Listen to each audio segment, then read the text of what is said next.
The movie begins with Madeline driving Kevin to her house. She is so drunk she crashes into the trash can. Kevin gets out of the car to see the mess Madeline made, and she follows him. She suddenly jumps into his arms and gives him an intense kiss. Kevin is surprised, but he returns the kiss with equal passion. Madeline forgot the key to her house, so she took a spare one from a hiding spot. Kevin is impressed with the neighborhood where she resides, especially the interior decor of Madeline's house, when she invites him inside. Kevin is as drunk as she is because his speech is slurred as well. He is curious about what she does because it is very clear that she is rich. He admits he rarely has one-night stands, but Madeline drags him to her living room excitedly. There, they start kissing again, but Kevin tries to stop her. Madeline assumes he has a girlfriend, but Kevin tells her he doesn't have one, he just wants to have a second. Madeline decides to get them some wine so they can relax. Kevin follows her inside the kitchen, and she surprises him by throwing the wine bottle at him. Luckily, Kevin has a good reflex and catches it. Kevin thinks her kitchen is cool and that the wine bottle they are about to drink from is kind of costly. Madeline tells him the wine better be good because she spent $800 on it. To open the wine bottle, Madeline wraps it around a towel and knocks it on the wall a few times. She twists the cork out and starts drinking straight from the bottle. Kevin gets them some glasses, but she still prefers the bottle still, and starts kissing him again. Kevin picks her up and puts her on the counter, making a glass fall on the floor. They both laugh at that. Madeline takes another glass and impulsively smashes it. Kevin thinks she is crazy and starts laughing. Madeline turns around and grabs her vase. Once again, she throws it and breaks it. Before she takes something else, Kevin stops her. Madeline admits that she is so drunk and invites him upstairs. Kevin tells Madeline that she is the most attractive woman who has shown interest in him. Madeline enters her room, and Kevin follows, closing the door behind him. In the middle of the night, Kevin wakes up alone in Madeline's bed. She is nowhere to be found. Kevin goes downstairs and enters the kitchen, assuming he will find her there. He doesn't know her name, so he calls her lady, but receives no answer. Kevin decides to clean the mess in the kitchen. Before he leaves, he finds a picture frame. He picks it up and looks at it with wide eyes. Kevin runs back inside the kitchen and holds an envelope on the counter. He reads the name on it, William Campbell. Kevin seems to be shocked. He looks around the room with his mouth hanging open.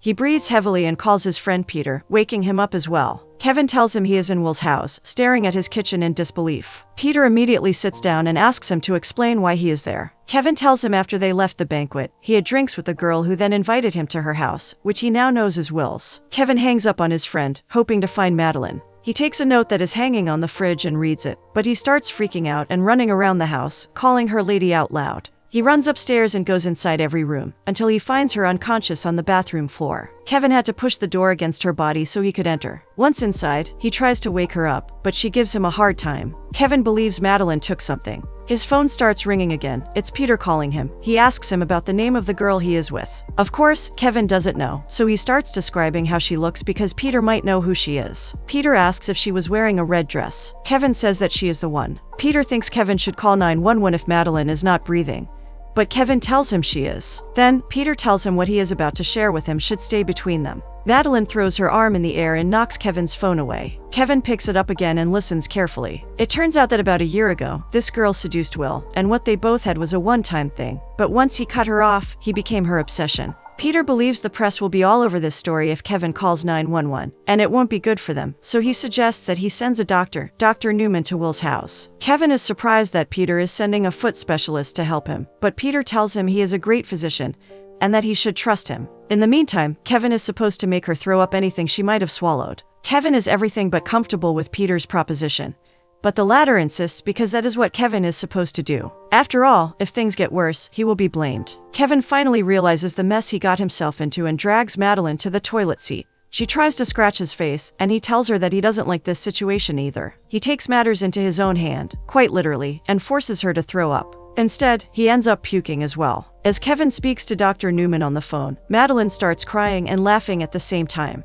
Kevin tells him what he did, and to his disappointment, the doctor says that he didn't really have to do that. In fact, it didn't help her at all. Kevin doesn't know what Madeline took, so Dr. Newman tells him to look for an empty bottle. Kevin finds it and discovers that she took Xanax. As Kevin is still panicking, the doctor, on the other hand, is annoyingly calm. He starts singing a song for him to relax, so Kevin hangs up the phone. Kevin is so anxious that the doctor believes he took something as well. Kevin takes him to where Madeline is resting. Dr. Newman asks Kevin to make coffee and add whiskey to it, as well as a teaspoon of brown sugar and some whipped cream, if available. The doctor looks at Madeline and thinks she has great feet. Kevin prepares the coffee and gives it to Dr. Newman, but the latter tells him that the drink is for Kevin because he obviously needs it. The doctor had already inspected Madeline, and he tells Kevin that he would normally use a heart monitor on patients, but since it's not an option, Kevin is given the responsibility of keeping Madeline awake for the rest of the night, because if she falls asleep, she might stop breathing. Kevin is scared to be alone with Madeline and begs the doctor to stay with him. The man ditches him and leaves the house. Kevin tries to hold Madeline up, but she throws herself inside the bathtub.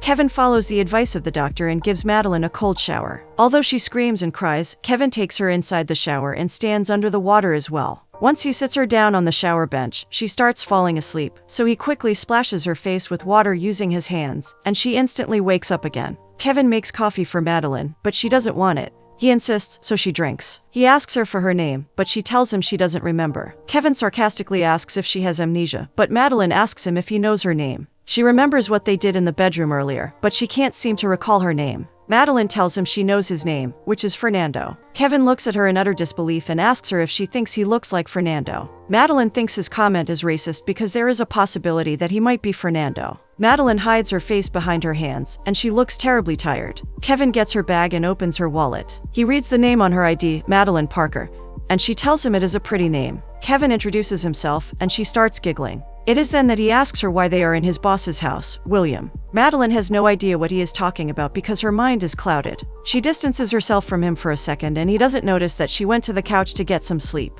Kevin finds out what she is about to do and runs to her side to wake her up. Madeline doesn't move, so he holds her up by her hair. She screams and slaps him in the face. She begs him for some time to sleep and promises she won't pass away, but Kevin can't do that.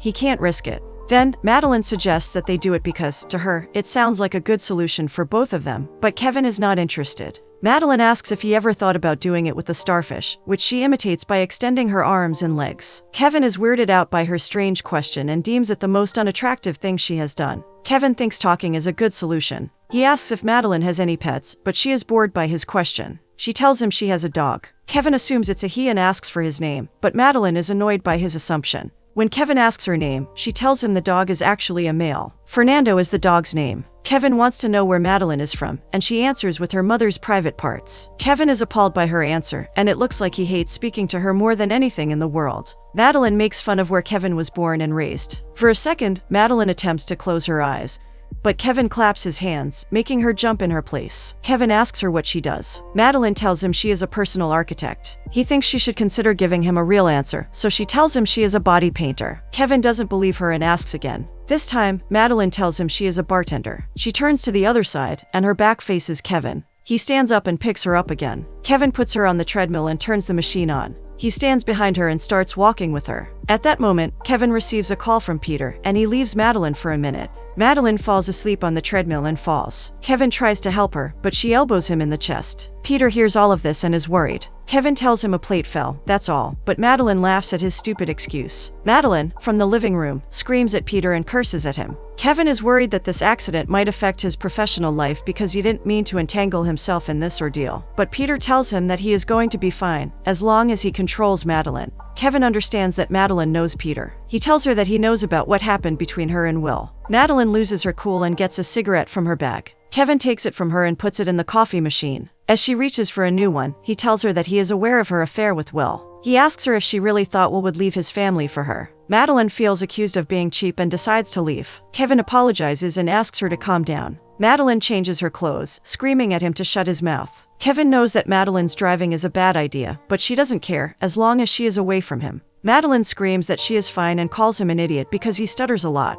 Madeline finds her bra on the little chandelier and jumps up to get it. She grabs it and hits Kevin before she leaves. Kevin dashes to the front door and refuses to let her out. Madeline scares him off and manages to get out. Kevin begs her because she is his responsibility, but she starts the car. Kevin insists she doesn't leave, so she pepper sprays him in the face. Madeline thinks he asked for it, but feels bad when he is in pain. Kevin has been nothing but nice and helpful, and he feels wronged by her. Madeline gets out of the car and asks him to get up. Unable to see anything, Madeline helps Kevin inside the house. She cleans his eyes with a towel, and the sight of him makes her laugh. Kevin finally opens his eyes and sees her car keys on the counter. They both look at each other and start running. Kevin gets the keys first, but Madeline attacks him and hits him. He picks her up and puts her in the sink to stop her craziness. He turns on the faucet, and before he runs away, she holds onto his bathrobe, but he escapes. He runs outside and throws the keys away. Madeline pulls his hair to show her frustration and hits him in the face. Madeline grabs a glass from the kitchen cupboards and pours herself a drink. Kevin takes it from her, angering her even more. Madeline feels suffocated because Kevin won't let her do anything, and she thinks it is Peter's fault. Kevin thinks she is crazy for thinking that, and then she scares him even more by screaming like a maniac.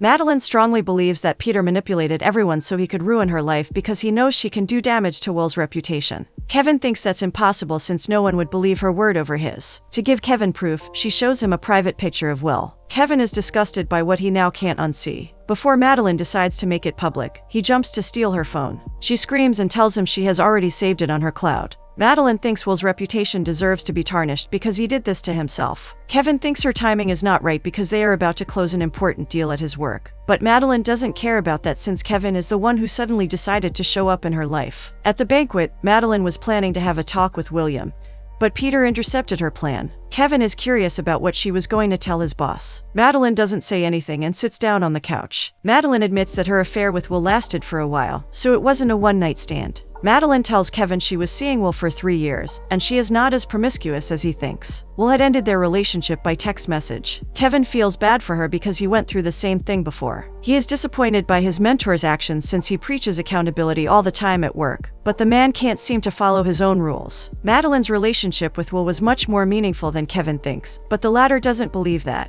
She tells him that Will didn't wear the mask he puts around others in her presence, and thinks Kevin is not even close to his mentor, which he praises so much. Kevin also discovers that Will's wife, Sarah, didn't really mind the affair. Kevin doesn't feel good and thinks he is having a heart attack. Madeline suggests that they drink, but they do not stop at that. They also decide to smoke. Madeline searches for it in Will's daughter's room, assuming that a 16-year-old must have it. Kevin thinks it's ridiculous, and for someone who swallowed a bottle of Xanax, he believes she shouldn't be so energetic. Instead, she gives him some darts so they can play a game. Although Kevin refuses to play at first, he suddenly becomes serious about throwing darts. Madeline beats him, but he thinks she cheated. Kevin and Madeline sit down to talk. He tells her about the greatest football game he has ever witnessed. As he describes what happened on that occasion, Madeline listens, but when he finishes, she is not very impressed. She doesn't understand how important that is for him because that game led him to choose such a job, and William is the reason why his community is thriving. Madeline thinks William is just a guy. He shouldn't be idolized. Kevin laughs at that, knowing that William isn't just some guy to Madeline. Kevin assumes that she might have been hypnotized by Will's power. Madeline tells Kevin she didn't know how popular Will was. To her, he was just another football coach, but as he started to visit her bar every day to write a fantasy novel, that interested her. Kevin stops her, unable to believe that the man wrote a fantasy novel. Madeline refuses to tell Kevin the title of Will's book. Kevin promises he won't laugh at the title, no matter how ridiculous it might be, but he bursts out laughing in the end. Kevin is curious about Madeline and William's intimate relationship. He is nervous about asking, but Madeline gives him the details. William gave her a ride home one night and invited himself up to her place. Kevin tells her that it means everyone got what they wanted, but Madeline doesn't like his remark. She believes Kevin is judgmental and tells him that Will is the only guy who didn't make her hate herself, but Kevin thinks Will made her want to. Madeline is done with Kevin's sarcasm, so she pretends to sleep. Kevin apologizes and tells her he didn't mean what he said. He curiously asks her if she was really serious about her decision to leave. Madeline bought the pills with one purpose in mind. She tells Kevin that she snuck inside the banquet, hoping to speak to Will one last time. Kevin thinks Madeline chose him after things didn't work out well with Will. Madeline disagrees and tells him that Kevin hit on her, reminding him that he complimented her hair. Kevin finally admits that he approached her first, but Madeline is the one who took him home. She smiles at him and admits that she thought going with him was an extra reason to spite Will because she knew Kevin works for him. Kevin doesn't know how to react to that and thanks her. Madeline apologizes, saying she is a terrible person. Madeline has never experienced such sleepiness before, so Kevin takes her outside the house. He suggests that they swim in the pool, but Madeline is too cold. She starts smoking, and he sits by her side. Madeline thinks Kevin is acting like her guidance counselor when he asks her about her future plans. Madeline doesn't have one because she is not a planner. He thinks she should be a writer because he was impressed by her writing style and her note, which was on the fridge. Madeline asks him about what he plans to do in the future and is not very surprised to hear his long and precise plan. Madeline tells Kevin she is good at cooking. He asks her about her specialty, but she doesn't have one. Madeline feels cold and decides to go back inside the house. Kevin asks her to help him up. When she gives him her hand, he pulls her down, and they both fall into the pool. They both didn't expect to find the water so icy, so they scream like crazy. Kevin starts apologizing and jumps out of the water. They quickly run straight inside the house. They wrap a towel around their bodies, but they still feel cold, so Madeline suggests that they should hug each other for body heat. Madeline slowly lets go of him and looks at him suspiciously. She asks Kevin if he accidentally got aroused by this, and he stutters, not knowing how to hide his embarrassment. As Madeline changes her clothes, Kevin uses the hairdryer to warm himself up. When he walks back to the kitchen, he finds a mess inside. Madeline decided to whip up something for them to eat. Madeline anticipates that Peter is on his way with a check ready for her to keep her mouth shut. So, she makes extra food for him. Madeline reveals details about Will's technique of recruiting young athletes, which is paying them money to sign with his team.